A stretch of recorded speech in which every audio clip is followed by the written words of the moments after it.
cuando está todo funcionando bien como familia, pero empiezan pequeñas cositas a hacer mella y de repente te encontrás con un problemón.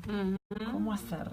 Y sí, el problemón a veces viene de justamente de creer, yo te escuchaba hace un momento cuando vos anunciabas la entrevista, esto de creer que con el amor es suficiente.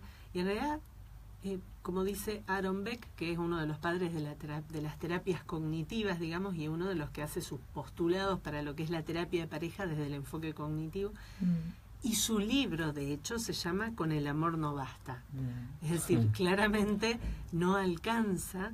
¿Por qué? No alcanza sobre todo para la convivencia, no alcanza porque hay que compatibilizar intereses, proyectos propios y los de la pareja y los hijos, digamos, cuando los hay.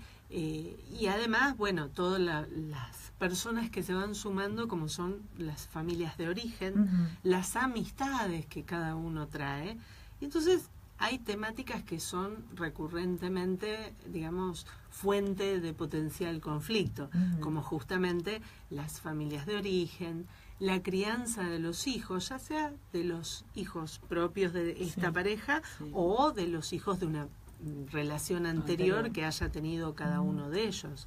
Entonces, esa es también otra área de conflicto, porque a veces uno dice, ay, pero qué lindo, porque la noción de familia, ¿no? Incluyendo a alguien o a más personas que la pareja con la llegada de los hijos, es todo muy lindo el proyecto, pero también requiere consensuar en un montón de decisiones cotidianas, desde las más chiquititas, de, qué sé yo, decir, bueno, ¿qué vamos a almorzar o qué vamos a cenar? O vamos a darle permiso a uno o a otro para que haga tal o cual cosa o no. Detrás de cada decisión hay un sistema de creencias, hay criterios, hay valores, ideologías, concepciones en relación a la vida, a los hijos, a la familia, a la pareja, que no siempre coinciden. Entonces, ahí el amor nos puede acercar, pero para seguir juntos tenemos que ver cómo logramos negociar, digamos, vamos a decir, cómo podemos hacer una transacción desde el punto de vista del análisis transaccional, ¿no? Esto de decir, bueno, a ver, ¿de qué manera podemos llegar a un consenso desde dos posturas que a lo mejor son incluso opuestas? Seguro. Estamos hablando de un fenómeno que seguramente es reciente, porque antes, si la mujer pensaba distinto, había que ser modosita, con lo cual los pensamientos propios y todo eso, había que tragárselos, y las mujeres nos dejábamos llevar. Digo, ¿no? Ahora que todo ha cambiado. Entonces, sí, afortunadamente esto ha cambiado, y como vos bien señalás, antes la mujer tenía un rol absolutamente sumiso, esto de la noción del jefe del hogar. El jefe del hogar no solo tiene una connotación socioeconómica, digamos, de quién es el que hace el aporte más significativo en cuanto a los ingresos de mantención de la familia, sino a quien toma las decisiones. En realidad, lo que se ha ido modificando es cómo circula el poder dentro de las relaciones de pareja y de familia. Ahora, en esa circulación de poder, claro, tenemos dos personas empoderadas, digamos, en relación a su propia vida, y lógicamente eso lleva a confrontar, porque más de una vez no hay coincidencia en los criterios. Sí, y también, ¿quién no ha escuchado nunca hacer comentarios de repente de maridos opinando y queriendo imponer también su pensamiento en cuestiones completamente domésticas que tienen que ver con la crianza?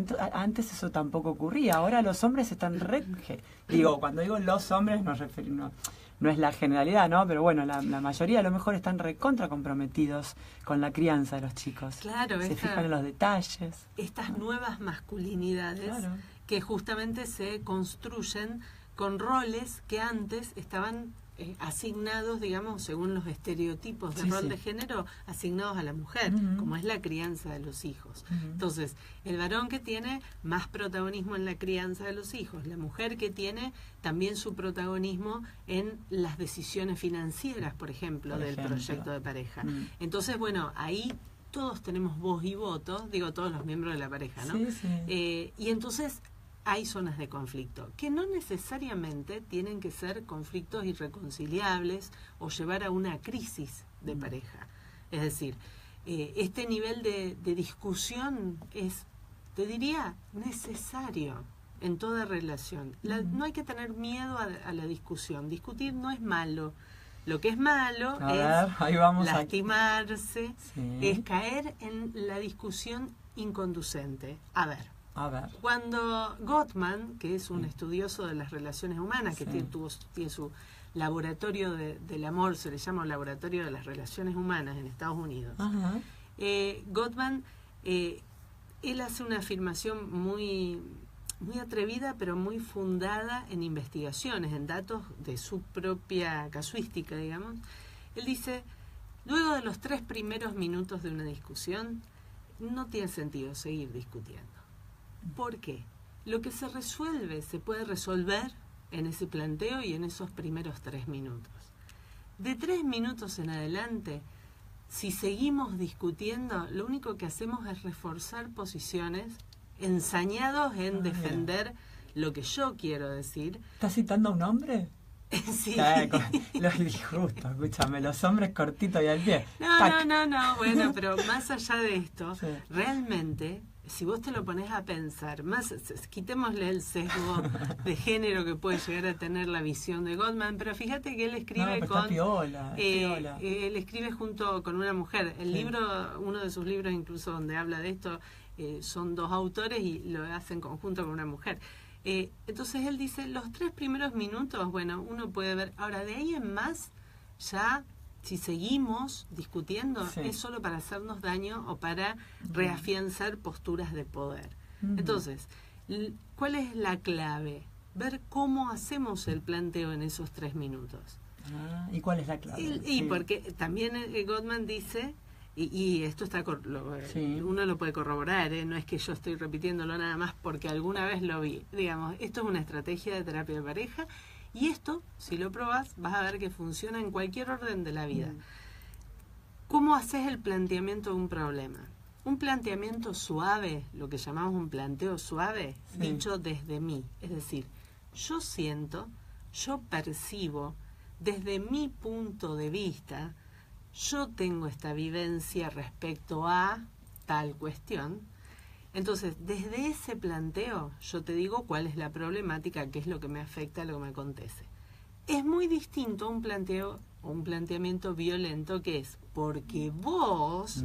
con el dedito. Vos, por eso lo hice a propósito, cuando yo acuso, cuando yo agredo, cuando yo parto de la premisa de que el otro es el responsable de hecho de esta problemática o de esto que a mí me molesta, me angustia o lo que fuere. En realidad, si yo te voy a decir, desde lo que yo siento, quiero que vos entiendas qué me pasa a mí cuando vos, no sé, volvés tarde a la noche. Típica discusión de pareja. A veces el otro dice, no, pero porque yo tengo derecho y porque yo no te lo hice a propósito y porque yo... Ok, lo que yo te quiero expresar es ¿qué siento yo cuando vos no me avisás que te vas a demorar y después venís? En mi vivencia, mi percepción es, 2 puntos, digámoslo así. Entonces, en ese planteamiento suave, es muy difícil que el otro se ponga a la defensiva, porque yo estoy hablando de lo que a mí me pasa. No estoy emitiendo un juicio de valor en relación al otro. Entonces, es más, se puede aclarar, yo sé que esto vos no lo haces con mala fe, pero a mí me provoca tal reacción. Claro. Entonces, esa es una de las claves. Y el otro te dice, pero yo soy volvedor, yo te vuelvo. Sí, pero a las 5, pero volví. Claro. Bueno, ahí es donde digo, ¿te acordás que yo hablaba de negociar? Sí. ¿No? Claro. Esto de decir, bueno, a ver... Pero a mí me angustia que vuelvas tan tarde. Bueno, a ver, ¿pero por qué? ¿Qué pensás vos? Entonces ahí se puede entrar en diálogo. Cuando vos me decís, a mí me angustia que hagas esto. Entonces yo te puedo preguntar, bueno, pero mirá, a ver, podemos negociar, podemos enterarnos y comprender qué le pasa al otro. Sí. De empatizar, claro. Porque si el otro no se puede poner en mi lugar, y entender por qué esto me angustia y me hace sentir así, lo único que va a hacer es defenderse. Y la actitud defensiva es uno de los jinetes del apocalipsis en una relación. Ajá. Digamos, la actitud Claro. defensiva, el desprecio, Sí. el amurallamiento. Sí. ¿Viste cuando se quedan en Sí, no te petrificados. hablo, Sí, no me sí, sí. hablas y estamos 5 días sin hablarnos? Eso le hace mal a la pareja. Eso que llamamos amurallamiento. Ah, Cuando mira. ya ni siquiera, es como la indiferencia, ¿viste? O sea, esto de ya ni siquiera quiero discutir con vos. Claro, entonces en una zona muy fría. Es una zona Sí, muy complicada. sí. Ahora, y tiene relación con la pregunta que te quería hacer. Vamos a este caso puntual del marido, mirá qué machistas que somos. El marido que volvió tarde, porque podría O ser la mujer que vuelve tarde ¿sí? cada tanto. Porque Bueno, el marido. ahí va. O Pero podría aplicarse a cualquiera de las otras situaciones de discusión que se producen en la pareja. ¿Qué sugerís? ¿Sí? Ir a las... Para quien nos está escuchando recién ahora, estamos en diálogo con la sexóloga Silvana Saboini, hablando sobre en qué momento, cuándo queman tanto las papas en la pareja que hay que acudir sí o sí a terapia de pareja, como sugerencia, ¿no? Entonces, ¿en qué momento hay que hablar de esto que, o sea, en el momento en el que el marido o la mujer está llegando tarde, ahí agarrar y decir, che, me estás haciendo, me siento mal con esto, o hay que hacer un Buda Zen, que vaya a saber quién en Rosario lo es, y es tranquilo al día siguiente decir en el desayuno, mi amor, quiero hablar con vos de esto. ¿Qué recomendás? Bueno, mira, es una buena pregunta y es compleja de responder. En realidad, siempre se aconseja para una comunicación eficaz la asertividad. La asertividad, ¿te acordás que la nombramos varias veces? Famosísima, sí. Es mi palabra favorita. Sí. Es esa capacidad de expresar lo que siento y lo que pienso de forma adecuada y oportuna.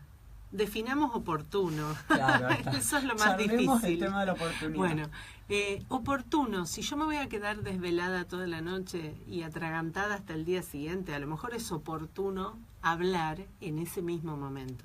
Hacer el planteo, tratando de que sea un planteamiento suave, pero en ese mismo momento. Bien. Ahora, si lo que ocurrió, digamos, ocurre justo cuando estamos por salir a trabajar a la mañana temprano, a las corridas, hay que dejar los chicos en la escuela, y a lo mejor no es oportuno hablar cuando el otro ni siquiera te va a poder responder prestar atención, claro. o prestar atención porque tiene una responsabilidad que cumplir. Entonces, buscar el momento oportuno. Eso lo evalúa cada persona y decirlo, plantearlo de una forma adecuada, principalmente. Es decir, sin ser agresivo, y cuesta. Sí, por supuesto, porque ahí vienen las emociones y las emociones hacen todo el desastre. Pero ¿qué pasa? Aún con un estado emocional muy alterado, podemos tratar de hacer el gran esfuerzo de hacer este planteamiento suave. Bien. Que es lo que al otro le puede invitar a generar empatía. O sea, a ponerse en mi lugar y comprenderme y desde ahí buscar juntos una solución. A veces esto no se puede realmente lograr, digamos, implementar. Entonces, ahí es donde decimos el espacio de terapia de pareja es el que pone una figura, digamos, un tercero o un cuarto, porque la pareja en realidad es una entidad aparte. Es importante pensar, en una pareja están ambos integrantes, más allá del género de que se trate, y la pareja, que hay que tratarla y cuidarla como un proyecto de estas personas, que estas personas tienen en común. Pero entonces, decir qué hacemos por la pareja. Por eso es que la terapia de pareja también es diferente al espacio individual. Claro. Porque es un sistema, entonces un sistema que no está pudiendo funcionar y uno trabaja con el funcionamiento de ese sistema. Ajá. Y todos sus elementos. Bien. La comunicación es uno de los elementos. Claro. Entonces, la figura de terapeuta en ese caso es la que va a poder marcar los tiempos, la que va a poder facilitar la identificación de los conflictos y de ver cuáles tienen solución y cuáles son irresolubles. ¿Cómo es habitualmente? ¿Te dan un tiempo para hablar a cada uno? ¿Suena la campanilla? No, bueno, no, con campanilla no, pero en realidad uno trata de dar la palabra y de mediar de alguna manera entre las expresiones, pero sobre todo de modular las agresiones, o sea, que no haya, es un un gran modulador el terapeuta, porque a veces las parejas cuando están a solas y sin todos estos elementos o herramientas que después aprenden, es un proceso de aprendizaje como cualquier proceso terapéutico. Qué bueno. Pero a veces estando solos terminan gritándose o insultándose o hablando uno encima del otro o llorando. Entonces, o llorando quiero decir no porque esté mal llorar, pongámonos de acuerdo, sino porque si uno grita, el otro llora, bueno, no hay una comunicación posible que sea eficaz. Sí. Entonces, también dentro del contexto de una terapia de pareja hay entrevistas individuales. Eso se va evaluando acorde al tipo de situación, o sea, cuál es la problemática, el motivo de consulta y a cómo va evolucionando. A veces una intervención puntual es suficiente. A veces esta recomendación que yo suelo dar de jugar a las visitas. Claro. Es decir, de tratar a la pareja como si fuese una visita, con los mismos cuidados, con la misma cordialidad que yo tendría para alguien con quien no tengo tanta intimidad. Porque a veces lo que ganamos en intimidad lo perdemos en falta de buen trato. Sí, total, claro. Entonces esa suele ser una indicación bastante interesante que les cuesta a veces un montón cumplir, pero que vienen en la semana y dicen, pues sabes que discutimos mucho menos porque empezamos a tratarnos de esa manera y no entras en la escalada de la violencia que a veces te metes cuando das una mala contestación por algo cotidiano. Seguro. ¿Cuántas veces nos pasa que porque en la cuestión de no guardar las apariencias, pero sí ser protocolares y ser cordiales, andamos por la vida con una sonrisa, tratamos de crear un buen clima laboral, con nuestros hijos todo lo divino que podamos ser, tacho de basura, 2 puntos, tu marido o tu mujer, ¿no?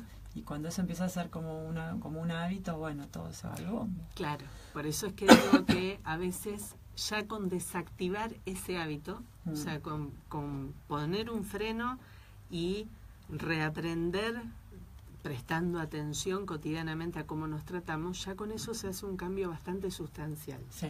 Cuando la pareja tiene sus fortalezas, ¿no? Si no hay fortalezas, bueno, por más que hagamos esto o un montón de otras estrategias, o sea, no siempre la terapia de pareja es conducente a seguir juntos. A veces es para tener una buena y pacífica separación. Claro. Yo antes de que estuvieras llegando dije al aire algo que no sé si es tan preciso, quería chequearlo con vos.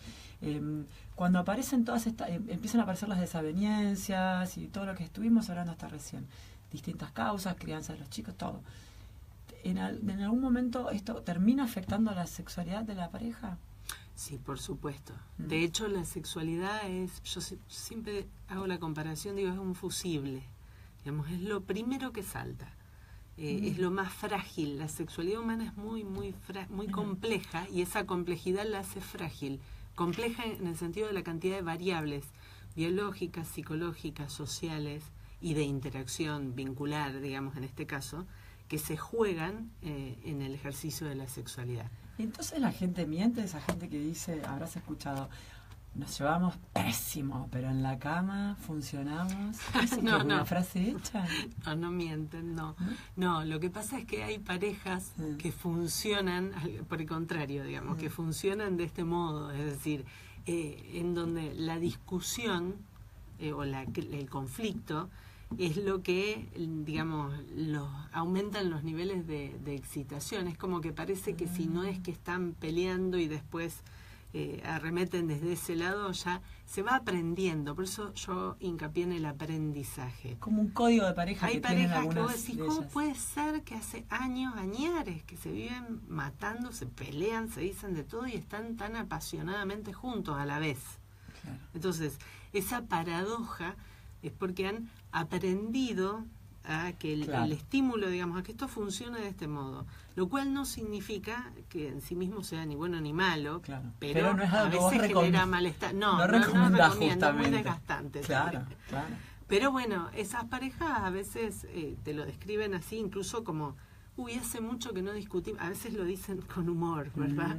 Pero es cierto, y no suelen ser las que consultan. Claro, claro. No te preocupes. Suenan timbres de todo tipo acá.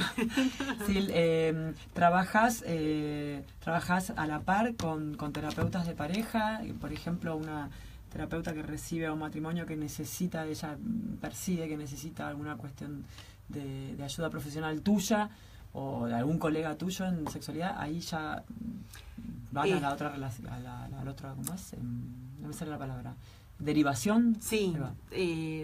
Mira, mi trabajo siempre es bastante interdisciplinario. O sea, yo vivo en contacto con terapeutas de pareja, con terapeutas individuales, o sea, de psicoterapia individual, con psiquiatras, y bueno, y con todas las especialidades médicas también, a partir desde la sexología. De hecho, yo empecé a trabajar en terapia de pareja, no solo con la formación desde el enfoque cognitivo que tengo, sino más que nada porque las consultas sexuales, muchas veces, más de las que yo hubiera esperado a lo mejor, derivaban en situaciones de atención de la dinámica de la pareja más que insisto, el tema sexual era secundario a un conflicto de pareja. Ah, y vos a su vez entonces derivás a veces, claro. Claro.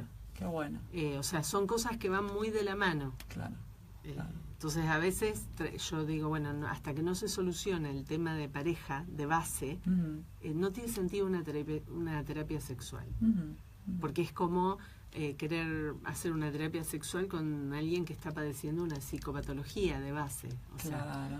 Primero tenés que tratar eso puntual que lo causa y luego... ¿Las terapias de pareja suelen ser largas? ¿Qué frecuencia tienen? No, es variable. Las terapias de pareja no necesariamente tienen una frecuencia semanal, lo mismo que una psicoterapia. Depende, insisto, siempre depende de la problemática y del estado en el que se encuentre la relación en ese momento. A veces, si vienen en una situación muy crítica, yo los veo algunas veces seguidas, digamos, varias semanas, con una cierta continuidad. Y después ya se puede espaciar en el tiempo. Y no son tantas las consultas, en realidad, son intervenciones muy puntuales. Claro. Digamos, es en la dinámica. No nos olvidemos que es un sistema sobre el cual estás trabajando. Sobre el que estás trabajando. No una persona. Te entiendo. ¿Y cuánto dura? Lo mismo que una terapia, el tiempo de la sesión. 45 minutos. Una hora aproximadamente. Yo, en lo personal, cuando es una primer consulta, siempre me destino 1 hora y media. Para tener ese margen, porque a veces se presentan situaciones que no puedes interrumpir. Claro. Digamos, o que si cortas en ese momento se van en un pie. Me ha pasado de tener que recomendar, hay 2 ascensores diferentes, cuando salen, por favor, váyanse por lugares distintos, hasta dentro de 2 horas no se vuelvan a ver. Claro. ¿Por qué? Porque cuando la cosa está muy, con un nivel de agresividad, aparte, o de malestar o de angustia a veces muy intenso, el estar expuestos a la mutua presencia, cuando no hay factores conciliadores aún construidos, o cuando no hay intentos de desagravio, o no se aceptan los intentos de desagravio, y a veces es mejor evitar un poquito el contacto por un rato después de la sesión, como para después que se enfríen un poquito.